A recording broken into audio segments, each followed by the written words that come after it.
پھر معانی آئیں گے. اگر الفاظ ہی کو آپ نے نہیں لیا تو معانی کیسے آئیں گے؟ پہلے ہمیں یہ سمجھنا پڑے گا کہ اس کا لفظ کیا ہے، اس کے بعد جا کر کے معنی کا مسئلہ تو پیدا ہوتا ہے. بہت اچھی بات ہے. اسی لیے امام احمد ابن حنبل رحمۃ اللہ علیہ کا خواب بہت مشہور ہے اور لوگ پڑھتے رہتے ہیں. امام احمد ابن حنبل رحمۃ اللہ علیہ نے حق تعالی جل شانہ کو خواب میں دیکھا. وہ کیفیت کیا ہوگی، حقیقت کیا ہوگی، رویت رب ہو سکتا ہے یا نہیں ہو سکتا ہے، ایک جو ہے مستقل مسئلہ ہے جو مدرسے کا ہے، جو دارالعلوم کا ہے. اس کی بحث میں ہمیں پڑھنے کی ضرورت نہیں، لیکن یہ خواب بہت مشہور ہے کہ حضرت امام احمد ابن حنبل رحمۃ اللہ تعالی علیہ نے خواب میں دیکھا جناب باری تعالیٰ کو. فرمایا یا ربی، او میرے اللہ، تیرے نزدیکی حاصل کرنے کا سب سے اونچا عمل کون سا، کیسے تجھ سے قرب نصیب ہو جائے؟ تو حق تعالی جل شانہ نے فرمایا تلاوت القرآن، قرآن کریم کی تلاوت کرو. یہ وہ کتاب ہے کہ جس کے ذریعے سے تمہیں میری نزدیکی نصیب ہوگی. تو امام احمد نے سوال فرمایا فہمن او بغیر فہمن، سمجھ کر پڑھو تو آپ کی نزدیکی ملے گی، یا بغیر سمجھے ویسے ہی پڑھتا چلا جاؤ جیسے ہمارے بچے نے حفظ کیا اور بغیر سمجھے پڑھتا چلا گیا، اس پر بھی تیری نزدیکی ملے گی. تو تعالی جل شانہ نے فرمایا فہمن او بغیر فہمن، سمجھ کر پڑھو تو بھی میرا قرب ملے گا، اور بغیر سمجھے پڑھو تو بھی قرب ملے گا. علماء نے اس خواب کی وضاحت میں یوں لکھا ہے کہ فہمن کا تعلق فقہا سے ہے اور بغیر فہمین کا تعلق محدثین سے. فرمایا فقہا کا کام یہ ہے کہ وہ فہم، سمجھ، فراست اور گہرائی اور بصیرت کے ساتھ قرآن کریم کے معانی کو لے کر مسائل کا استنباط کرے، اور بغیر فہمین محدثین کا کام یہ ہے کہ اس کے الفاظ کو، روایات کو جمع کر دیں اور فقہا کے حوالے کر دیں کہ اب آپ اس کے اندر سے مسائل کو نکالیں، استخراج کریں اور امت کے سامنے پیش کریں. تو بہرحال کہنے کا مطلب یہ ہے کہ قرآن کریم ایک عظیم الشان کتاب ہے، بہت عظیم المرتبت کتاب ہے. ہمیں چاہیے کہ اس قرآن کی عظمت کریں، اس کو اپنے دلوں میں بٹھائیں، اس کا ورد رکھیں. قاسم العلوم والخیرات حضرت نانوتوی رحمۃ اللہ علیہ کا نبیرہ اور اس کا پوتا قاری طیب صاحب نور اللہ مرقدہ، ان کی زبان اور میرے کان تھے. میں اپنے طالب علمی کا زمانہ اور میں دیوبند پہنچا ہوا تھا، اور میں نے حضرت سے عصر کے بعد کی مجلس میں سنا. اسی قرآن کریم کی مجلس پر گفتگو کرتے کرتے حضرت نے یوں فرمایا کہ میرے والد صاحب حافظ احمد صاحب رحمۃ اللہ علیہ اپنی وفات سے 5 یا 6 دن پہلے مجھ کو بلایا اور بلا کر کے مجھ کو یوں کہا بیٹے طیب، اللہ نے تجھ کو عزت دی، دارالعلوم دیوبند کا محتمم بنایا. فرمایا بہت اچھی بات ہے، تیرا اہتمام تجھے مبارک، تیری عزت تجھے مبارک، تجھے دولت ملے تجھے مبارک. دولت بھی تیرے لیے، عزت بھی تیرے لیے، اہتمام بھی تیرے لیے، محتمم بننا بھی تیرے لیے، سب کچھ تیرے لیے. لیکن بیٹے میں نے تجھ کو حافظ بنایا ہے وہ میرے لیے. والد صاحب نے فرمایا، حافظ احمد صاحب رحمۃ اللہ علیہ نے فرمایا بیٹے میں نے تجھ کو حافظ بنایا ہے وہ میرے لیے، ساری چیزیں تیرے لیے لیکن تیرا قرآن میرے لیے ہے. فرمایا والد صاحب میں کیا کروں آپ کے لیے؟ فرمایا میرے مرنے کے بعد ایک دن بھی میرا ایسا نہ گزرے کہ جس کے اندر تیرا قرآن مجھے نہ پہنچے، روزانہ تیرا قرآن مجھے پہنچنا چاہیے. قاری صاحب فرماتے ہیں کہ میرے والد صاحب کا انتقال صبح میں ہوا اور میں نے شام کو مغرب کے بعد اوابین کے اندر ایک پارا پردہ اپنے اوپر طے کر لیا، اور جس دن انتقال ہوا اسی دن کی رات کے اوابین سے لے کر آج میری عمر بڑھاپے کو پہنچ چکی ہے، ایک دن بھی سفر و حضر کا نہیں گیا کہ میں نے اوابین میں ایک پارا پڑھ کے اپنے والد صاحب کو نہ پہنچایا.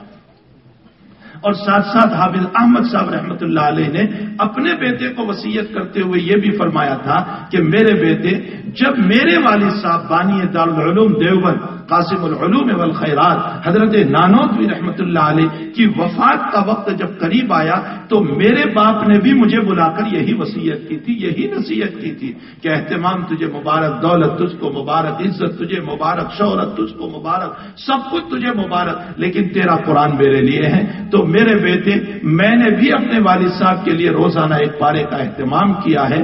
تو ہمارے بھائی عبدالعزیز صاحب کے اس بیٹے نے جو قرآن کریم کو حفظ کیا، میں سے بھی یہ نصیحت کروں گا یا میرے الفاظ کو کوئی اس کو انگلش میں سمجھا دے کہ یہ قرآن اللہ تجھے دولت بھی دے، عزت بھی دے، سب کچھ دے، یہ ساری اپنی اولاد کے لیے ہے، لیکن قرآن اپنے والدین کے لیے ہے، تاکہ روزانہ ہم اس قرآن مقدس کی تلاوت کر کے اپنے والدین کو پہنچاتے رہے۔ پھر ہم مسئلہ یہ بھی نہیں سمجھتے، بعض لوگ یہی سمجھتے ہیں کہ ایصال ثواب مرحومین ہی کو ہوتا ہے، زندوں کو نہیں ہو سکتا۔ بعض لوگ یہی مسئلہ جانتے، حالانکہ ایصال ثواب زندوں کو بھی ہوتا ہے۔ جو آدمی زندہ ہے اور ان کے لیے بھی اگر آپ قرآن کریم کی تلاوت کریں، ان کے لیے صدقہ کریں تو ایصال ثواب ہو سکتا ہے۔ اور علماء نے جس مسئلے سے استنباط کیا ہے وہ مسئلہ یہ ہے کہ جناب رسول اللہ صلی اللہ علیہ وسلم نے بیماری کی وجہ سے، ضعف کی وجہ سے ان کی حیاتی میں ان کی طرف سے حج بدل کرنے کی اجازت دی ہے، تو جب حیاتی میں حج بدل کے ذریعے سے زندوں کو ثواب پہنچایا جا سکتا ہے تو قرآن کریم کی تلاوت کر کے بھی زندوں کو ثواب پہنچایا جا سکتا ہے، صدقہ کر کے بھی زندوں کو ثواب پہنچایا جا سکتا ہے۔ اس لیے اگر ہمارے والدین زندہ ہے تو ان کے لیے بھی یہ نہیں کہ موت کا انتظار کریں کہ چلو والد صاحب مریں گے تب ہم قرآن کریم ان کو پہنچائیں گے، یا والدہ کا انتقال ہوگا تب ان کو قرآن کریم پہنچائیں گے۔ حالت حیات میں بھی اولاد کو چاہیے کہ تلاوت قرآن کریں اور اپنی اولاد کو قرآن کریم، اپنے ماں باپ کو قرآن کریم کا ثواب پہنچائیں۔ بہرحال یہ عظیم الشان کتاب ہے، بہت اونچی کتاب ہے جو تعالیٰ جل شانہ نے عطا فرمائی۔ تو قاضی بیضاوی رحمۃ اللہ تعالی علیہ فرماتے ہیں اتل ما اوحی الیک من الکتاب کی تفسیر کے اندر فرمایا کہ قرآن کریم تقرب الی اللہ تعالی کا ذریعہ ہے، اللہ کا قرب نصیب ہوتا ہے۔ نمبر 2، اس کے الفاظ محفوظ ہوتے ہیں، یعنی انسان حافظ قرآن ہوتا ہے۔ نمبر 3، استقصافاً بمعانی ہے، اس کے معانی کھلتے ہیں، انسان کو اس کے معانی کا پتہ چلتا ہے۔ اور قرآن تو اپنے اندر جو معانی لیے ہوئے ہیں، مشکات شریف کی روایت ہے، نبی کریم صلی اللہ علیہ وسلم کا ارشاد ہے لا ينقضي عجائبہ، قرآن میں جو رموز ہے، جو غوامض ہے، جو معانی ہے، وہ کبھی ختم ہونے والے نہیں۔ رازی اور غزالی کے بیان کرنے سے ختم نہیں ہو گئے، فلاں اور فلاں مفسر کے بیان کرنے سے ختم نہیں ہو گئے، بلکہ اس کے اندر آج بھی علوم موجود ہے اور قیامت تک علوم موجود ہے۔ حکیم علومت حضرت عبداللہ تھانوی نبر اللہ مرکزہ نے جب بیان القرآن جو آپ کی تفسیر ہے اس کو جب لکھا تو حضرت نے فرمایا میں نے اپنی یہ تفسیر اپنے علم کے مطابق طلباء کے لیے لکھی۔ حضرت فرماتے میں نے اپنے علم کے مطابق یہ تفسیر طلباء کے لیے لکھی ہے۔ آگے حضرت فرماتے ہیں قرآن کے علوم قیامت تک ختم نہیں ہو سکتے۔ تو خود جناب رسول اللہ صلی اللہ علیہ وسلم نے یہ بات فرمائی کہ اس کے اندر کے جو معانی ہیں وہ قیامت تک ختم ہونے والے نہیں ہیں۔ اسی پر حضرت عبداللہ تھانوی رحمۃ اللہ علیہ نے ایک بات اور فرمائی اور ارشاد فرمایا جب قرآن میں قیامت تک کے معانی ہے تو رازی اور غزالی کی تفسیر پر اکتفا نہ کرو، بلکہ تم بھی اللہ والے بن جاؤ، تقوی والے بن جاؤ، پرہیزگار والے بن جاؤ، تمہارا دل تعلق مع اللہ والا ہو جائے اور تمہارا دل جو ہے منور ہو جائے۔ فرمایا اگر تم بھی ایسے دل کو لے کر بیٹھو گے تو اللہ تمہارے دلوں پر بھی قرآن کے معانی کو کھولے گا، اس کے اندر کے جو رموز ہے، جو حقائق ہے، جو دقائق ہے، جو گہرائی ہے، جو گہرائی ہے، وہ اللہ تعالیٰ تمہارے اوپر بھی کھولے گا۔ بہرحال یہ عظیم الشان کتاب جو تعالیٰ جل شانہ نے عطا فرمائی، سفیان ثوری رحمۃ اللہ تعالیٰ علیہ کا معمول آپ کے حیات طیبہ کے متعلق لکھا ہے کہ سفیان اتنے مشاغل کے باوجود ہے کہ وہ محدث تھے، مفسر تھے، فقیہ تھے، سب کچھ تھے، ان تمام کے ہوتے ہوئے روزانہ 6 پارے پڑھنے کا معمول تھا۔ آپ انداز لگائیں کتنا بڑا مفسر جس کو 6 لاکھ سے زائد حدیثیں یاد تھی۔ امام ابو حنیفہ علیہ الرحمہ کے ہم زمان ہیں، اتنا بڑا آدمی ہو کر کے بھی تلاوت قرآن میں اپنے آپ کو لگاتا ہے تو قرآن کریم کو اپنا مشغلہ بنانا چاہیے، اس کا ذکر کرنا چاہیے۔ عموماً عوام کے اندر سے تلاوت قرآن کا مزاج ختم ہو گیا، صرف رمضان کے اندر چند پارے پڑھ لیتے ہیں، باقی سال بھر تلاوت قرآن کا کوئی مشغلہ ہی نہیں۔ قرآن کریم کو اٹھا کر بھی ہم نہیں دیکھتے، قرآن کو کھول کے بھی ہم نہیں دیکھتے. نہیں میرے بھائیوں، قرآن کو اپنا مشغلہ بناؤ، اپنا معمول بناؤ. روزانہ کم سے کم آپ ایک پارہ پڑھنے کا اہتمام رکھو. اگر ایک پارہ روزانہ پڑھنے کا اہتمام رکھو گے تو انشاءاللہ تعالی یہ قرآن قیامت کے دن ہمارے لیے سفارشی بن کر کھڑا ہوگا. روایت میں معاذ بن جبل رضی اللہ تعالیٰ عنہ فرماتے ہیں کہ جناب رسول اللہ صلی اللہ علیہ وسلم نے فرمایا، جو روزانہ رات کو سونے سے پہلے سورہ ملک کی تلاوت کر لے گا، اللہ قبر کے عذاب سے اسے محفوظ کرے گا. معاذ بن جبل فرماتے ہیں اسی لیے ہم نے سورہ ملک کا نام سورہ مانعہ رکھا تھا. مانعہ کا معنی روکنے والی، یعنی یہ عذاب کو روکنے والی ہے. روایت میں ہے کہ جب انسان قبر میں پہنچتا ہے تو اس صورت میں سورہ ملک کھڑی ہو جاتی ہے اور یہ کہتی ہے کہ میں اس پر عذاب کو نہیں آنے دوں گی، اس لیے کہ یہ روزانہ تلاوت کرتا تھا. اور بعض روایتوں سے ملتا ہے کہ جو انسان تلاوت قرآن کا عادی ہو، قرآن پڑھتا رہتا ہو ساری زندگی، تو قبر میں بھی اللہ تعالیٰ اس کو تلاوت قرآن کا ذوق نصیب فرماتے.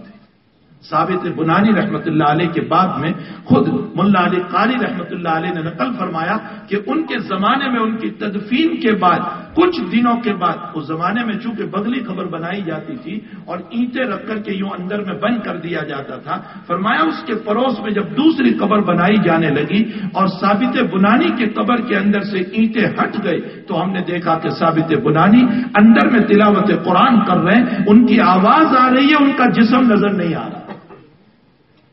اس واقعے کے اوپر علامہ ذہبی نے ایک عجیب و غریب بات لکھی ہے.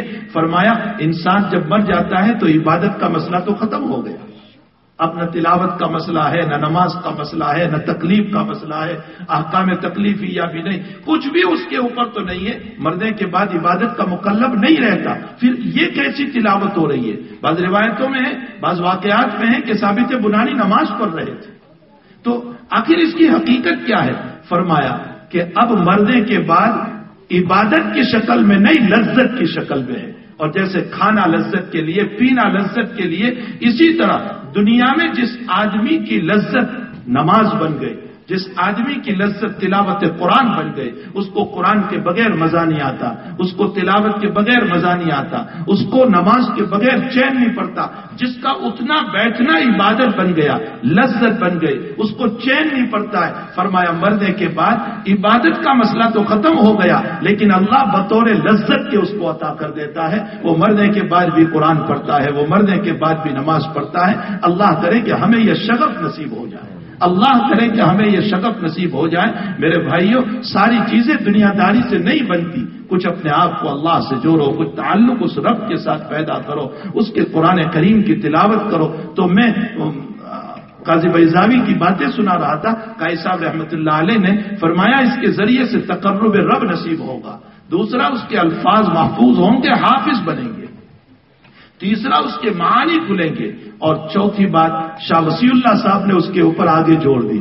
شاہ صاحب فرماتے ہیں کہ اگر میں ہوتا تو قاضی بیضاوی کو یوں تلقین کرتا، وَتَلَذُّذًا بِالْقُرْآنِ، فرمایا قرآن کریم کے پڑھنے میں لذت حاصل کرو، دل کو لگاؤ. اور آگے فرمایا اور ایک بات میں نقل کر دیتا، وَتَسَنُّنًا بِسُنَّتِ رسول اللہ صلی اللہ علیہ وسلم، اور تلاوت قرآن کو سنت سمجھ کر پڑھو.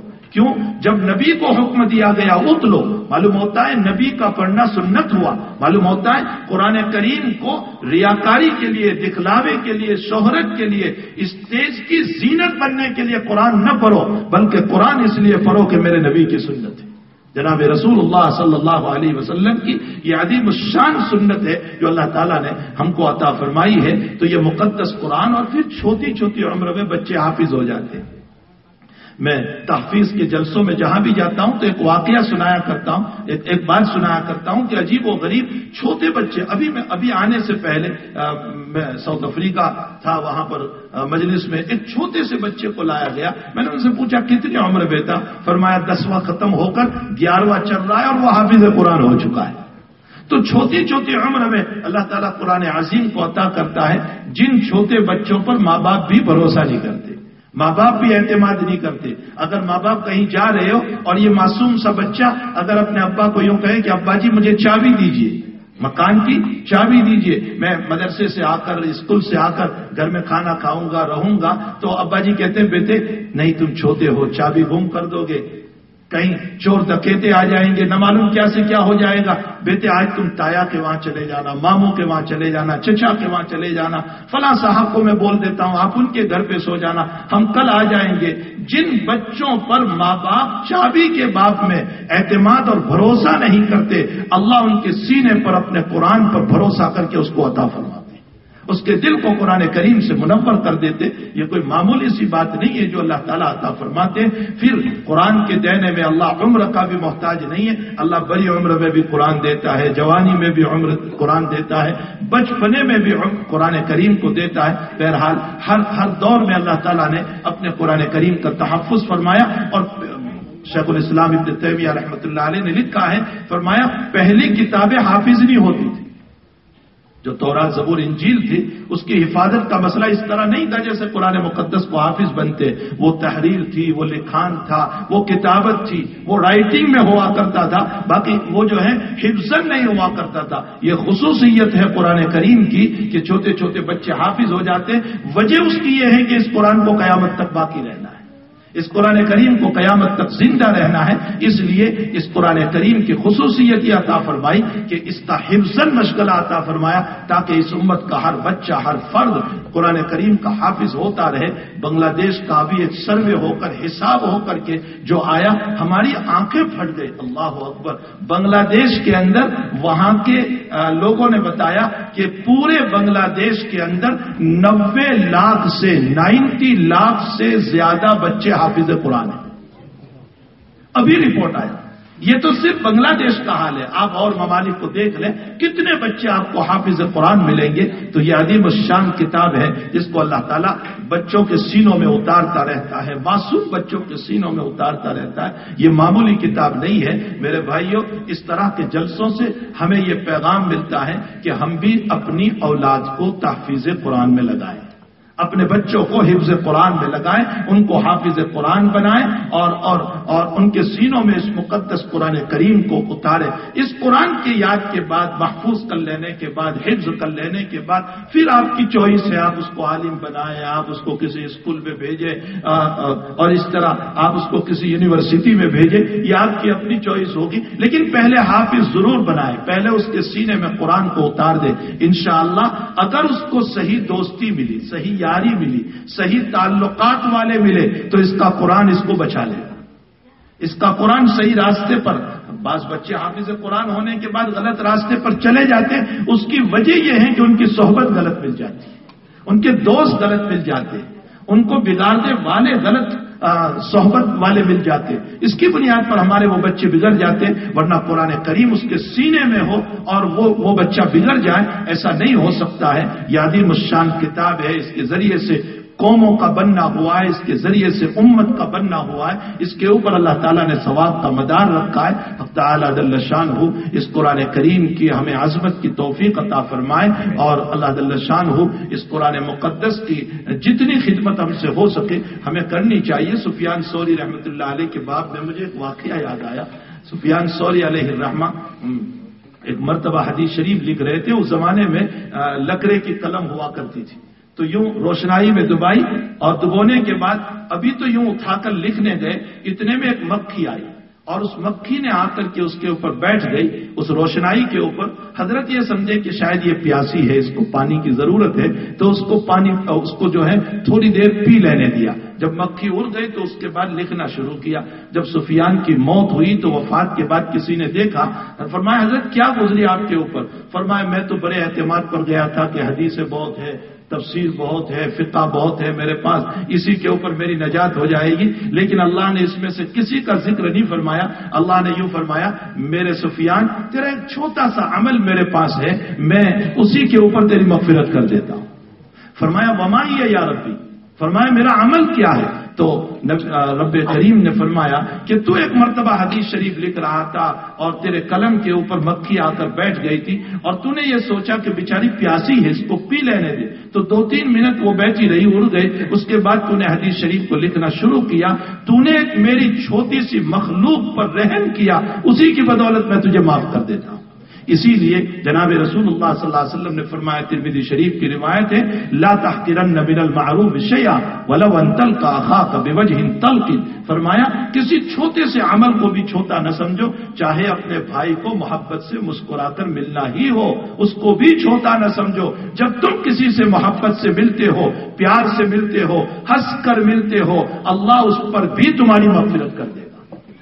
یہ کوئی معمولی بات نہیں رہی۔ آج کل تو ہمارا ہنسنا بھی مصنوعی اور تکلف اور بناوٹی اور آرٹیفیشل ہو گیا ہے کہ باہر تو بہت ہنستے ہیں اور اندر میں انتہائی بغض لیے ہوئے، کبر لیے ہوئے، تکبر لیے ہوئے، عناد لیے ہوئے، کینہ لیے ہوئے ہیں، اور نہ معلوم کیسے کیسے مسائل کو اپنے دلوں میں لے کر کے ظاہر میں بڑے انداز میں ملنا ہوتا ہے اور بہت پیارے انداز میں کھلکھلا کر کے ہنسنا ہوتا ہے، اور اندر میں اس کا بغض اور عناد ہوتا ہے۔ اس کے اوپر مغفرت نہیں ہوتی۔ جناب رسول اللہ صلی اللہ علیہ وسلم نے جو فرمایا وہ محبت والا ملنا ہوگا، جو بغیر بغض و عداوت والا ملنا ہوگا۔ تو یہ عظیم الشان کتاب ہے جو اللہ تعالیٰ نے اس ہمارے بچے کو عطا فرمائی، اللہ تعالیٰ اس کی بھی مغفرت فرمائے، اس کے والدین کی بھی مغفرت فرمائے، اس کے اساتذہ اور رشتہ داروں کی بھی مغفرت فرمائے، اس پوری مجلس کی مغفرت فرمائے۔ حق تعالیٰ جل شان ہو اس ادارے کو دین دوگنی رات چوگنی ترقی عطا فرمائے۔ میرے بھائیوں، یہ علم کو معمولی نہ سمجھو، یہ علم اور علماء جو ہیں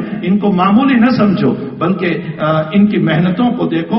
جو کام تمہارا تھا، ان اولادوں کی تربیت کا کام تمہارا تھا، تم اس کو سجاتے، تم اس کو بناتے، لیکن تم تو صبح سے شام تک ڈالر کمانے میں پڑے ہوئے ہو، تمہیں فرصت کہاں ہے اپنی اولاد کی تربیت کی؟ تم نے ان لوگوں کے حوالے کیا اور انہوں نے تمہاری اولاد کو سجایا۔ حقیقت یہ ہے کہ ان لوگوں کا احسان عظیم ہے آپ لوگوں پر، عظیم الشان احسان ہے ان علماء کا کہ جنہوں نے تمہاری اولاد کی تربیت کی، ان کو حافظ بنایا، ان کو عالم بنایا، ان کو قاری بنایا، ان کو مقری بنایا، اور ان کو بہترین قسم کا انسان بنا کر کے تمہارے سامنے پیش کیا۔ اس لیے کہ ایک باغ کو ویران کرنے کے لیے کسی محنت کی ضرورت نہیں، لیکن ایک باغ کو آباد کرنے کے لیے محنت کی ضرورت ہوتی ہے۔ اگر آپ کے بچے پر محنت نہ ہوتی، وہ تباہ و برباد، وہ ڈرگس کے حوالے ہو جاتا، وہ کزینوں کے حوالے ہو جاتا، وہ آوارہ ہو جاتا، وہ روزانہ ایک نئی لڑکی کو ہاتھ میں لے کر کے چلتا، لیکن اس کی زندگی کو ان علماء نے سجایا اور ان کو بنایا۔ اس لیے ان علماء کا احسان ماننا چاہیے اور علماء کے پیچھے نہ پڑو، ان کی برائیاں نہ کرو، میں میرے بات میں کچھ نہیں کہتا، میں یہاں کے علماء کے بات میں کہہ رہا ہوں کہ ان علماء کے پیچھے نہ پڑو، ان کی برائیاں نہ کرو۔ حقیق الامت حضرت اقدس تھانوی نور اللہ مرکزہ نے لکھا ہے کہ قرآن کریم اگر غلط چھپ گیا، اس کے اندر پریس کی غلطیاں آ گئی، تو وہ قرآن پڑھنے کے قابل نہیں ہوتا ہے، لیکن اس کی توہین نہیں کی جائے گی، اس کی تلاوت نہیں کریں گے لیکن اس کی توہین نہیں کی جائے گی، بلکہ اس کو اکرام کے ساتھ، عزت کے ساتھ کہیں دفن کر دیا جائے گا۔ آخر عالم ہے، اس سے کوئی غلطی ہو سکتی ہے، وہ معصوم نہیں ہے، وہ نبی نہیں ہے۔ اب صحابہ کرام کا بھی مسئلہ، تابعین کا بھی مسئلہ، محدثین کا بھی مسئلہ، اکابر کی ساری زندگی ہمارے سامنے ہے۔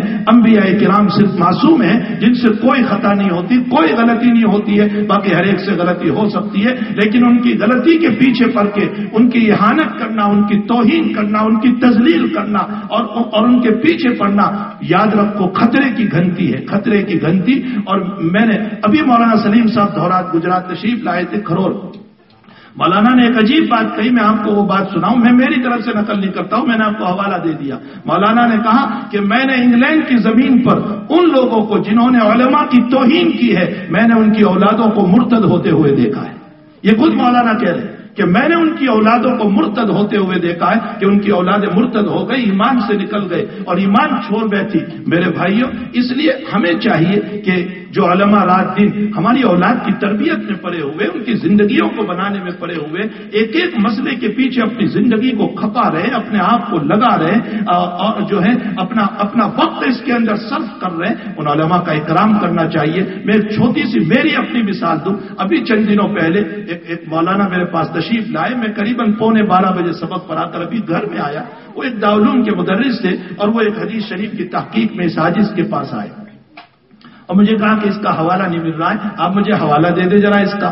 تو میں نے کہا ایک دم سے تو میں کیسے آپ کو حوالہ دوں، میں تحقیق کروں گا. اور اس کے بعد تو انہوں نے کہا کہ مجھے آگے سفر ہے، میں ابھی شام تک میں واپس آ جاؤں گا، دابھیل وغیرہ جا کر کے وہاں تک میں اگر مل جائیں تو آپ مجھے اس کا حوالہ دے دیں، مجھے بہت ضرورت ہے، میں کتاب لکھ رہا ہوں اور اس میں مجھے اس حدیث کو درج کرنا ہے، لیکن اس کے حوالے کی مجھے ضرورت ہے. میں واللہ آپ کو کہتا ہوں کہ 12 بجے میں نے ابھی کھانا نہیں کھایا تھا اور میں کتابیں لے کر کے بیٹھا. قریباً شام کو 3:30 بجے تک جب میرا دوسرا گھنٹہ اور پیریڈ شروع ہو رہا تھا پڑھانے کا، وہاں تک میں مسلسل کتابیں دیکھتا رہا 2-2.5 گھنٹے تک، اور الحمدللہ مجھے وہ حوالہ مل گیا. جب وہ 4:30 کو آئے تو میں نے ان کی کتاب اور حوالہ پیش کر دیا. ایک ایک حدیث کے پیچھے، ایک ایک مسئلے کے پیچھے اپنے وقتوں کو کھپانا پڑتا ہے. جو علماء اپنے اوقات کو کھپاتے ہیں ان کے پیچھے پڑھ کر کے ہمیں کیا ملے گا؟ کیا ہماری دنیا سنور جائے گی؟ کیا ہماری آخرت سنور جائے گی؟ حقیقت یہ ہے ہمیں قرآن کی، اہل قرآن کی، ہمیں کلام رسول کی اور جو ہے حدیث پر عمل کرنے والوں کی، اہل علم کی ہمیں قدر کرنا چاہیے. اللہ جل شانہ ہم تمام کو قرآن مقدس کی عظمت نصیب فرمائے اور قرآن کریم کی تلاوت کا ہمیں ذوق نصیب فرمائے اور قرآن کریم کی مقدس تعلیمات پر ہم سب کو عمل کی توفیق عطا فرمائے. یہ آج جو دعوت کے لیے سزا ہوا ہے یہ بھی اسی قرآن ہی کی تو برکت ہے. حضرت عمر رضی اللہ تعالیٰ عنہ کے بیٹے عبداللہ ابن عمر رضی اللہ تعالیٰ عنہ حافظ قرآن پورے نہیں ہوئے، صرف سورہ بقرہ بھی حفظ کی تھی. تو حضرت عمر کو اتنی خوشی کہ پورا اونٹ ذبح کر کے ان کی دعوت کرائی. تو بہرحال یہ جو سزا ہوا ہے دسترخوان، یہ بھی تو اسی بچے کے قرآن کریم کے اعجاز ہی میں سزا ہوا ہے کہ یہ حافظ قرآن ہوا، جس کے نتیجے میں ان کے والد نے سب کو دعوت کرائی. یہ خوشی ہے، واقعتاً خوشی ہونا چاہیے، اس لیے کہ دنیا داری کے ملنے پر خوشی ہوتی ہے. کیا دینداری کے ملنے پر خوشی نہیں ہوگی؟ کیا قرآن کے ملنے پر خوشی نہیں ہوگی؟ مولانا ابوالکلام آزاد کا جملہ جب وہ وزیر تعلیمات تھے، میں نے جگہ جگہ نقل کیا کہ وہ علی گڑھ یونیورسٹی میں گئے اور ان کا زبردست بیان ہوا اور اس بیان میں یوں کہا، اے بینچز پر بیٹھ کر پڑھنے والے میرے عزیز اسٹوڈنٹس، اے بینچز پر بیٹھ کر پڑھنے والے میرے عزیز طلبہ، تم بھی علم حاصل کر رہے ہو. اور دیوبند میں فتح پرانی چٹائیوں پر بیٹھ کر کچھ بچے علم حاصل کر رہے ہیں، لیکن تمہارے علم اور ان کے علم میں فرق یہ ہے کہ تمہارے علم سے 2 روٹی اور 2 بوتی کے مسئلے حل ہوں گے، ان کے علم سے قبر اور آخرت کے مسئلے حل ہوں گے. یہ قرآن مقدس وہ کتاب ہے جس کے ذریعے سے قبر کا مسئلہ حل ہوگا، آخرت کا مسئلہ حل ہوگا. یہ کوئی شرح الصدور فی واقعۃ القبور علامہ سیوطی رحمۃ اللہ علیہ کی کتاب ہے. اس کے اندر علامہ سیوطی نے ایک واقعہ لکھا ہے، ایک خواب لکھا ہے کہ ایک بزرگ کا کسی قبرستان گزر ہوا اور وہاں انہوں نے آرام کیا. اس میں خواب میں دیکھا کہ رات میں کوئی چیز گر رہی ہے اور سارے لوگ دوڑ رہے ہیں لینے کے لیے، لیکن ایک بڑے میاں جو ہے بالکل خاموش بیٹھے ہوئے وہ لینے نہیں جا رہے. تو خواب دیکھنے والے نے پوچھا کہ یہ سب کیا لے رہے ہیں؟ فرمایا ان کو ایصال ثواب کرنے والا کوئی نہیں، تو امت کا عمومی ایصال ثواب جو آ رہا ہے وہ ثواب لے رہی ہے. کوئی قل اللہ پڑھ رہا ہوگا، کوئی کیا پڑھ رہا ہوگا. تو فرمایا یہ بڑے میاں کیوں نہیں جا رہے؟ ان کو ضرورت نہیں ہے. تو بڑے میاں نے جواب دیا، میرا بچہ حلوائی کی دکان پر حلوہ بیچتا ہے اور میں نے اس کو حافظ قرآن بنایا ہے اور وہ روزانہ رات دن میں 1 قرآن پڑھ کے مجھے بھیجا کرتا ہے.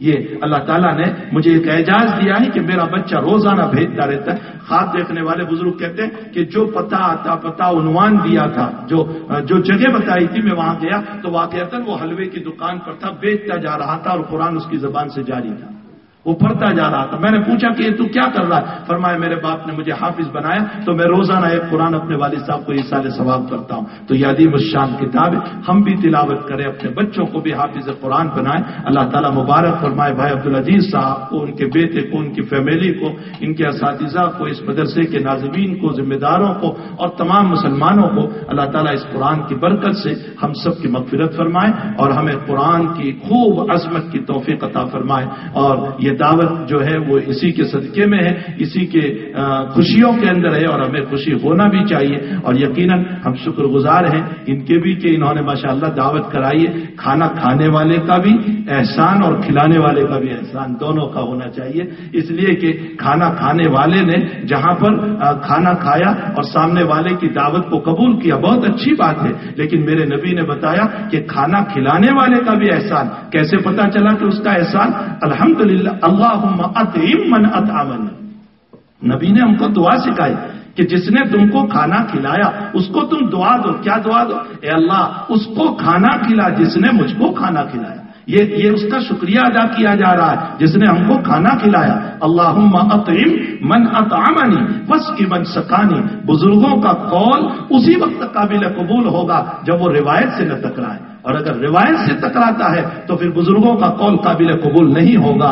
حق تعالی جل شانہ دعوت کرنے والوں کو، کھانے والوں کو، سب کو ہی اللہ بہترین بدلہ عطا فرمائے. اور اس کھانے کے نتیجے میں حق تعالی جل شانہ قرآن کریم کی عظیم خوشیاں جو ان کے مکان میں آئی ہے، اللہ اس کو مبارک فرمائے. وصلی اللہ علی نبی الکریم برحمتک یا ارحم.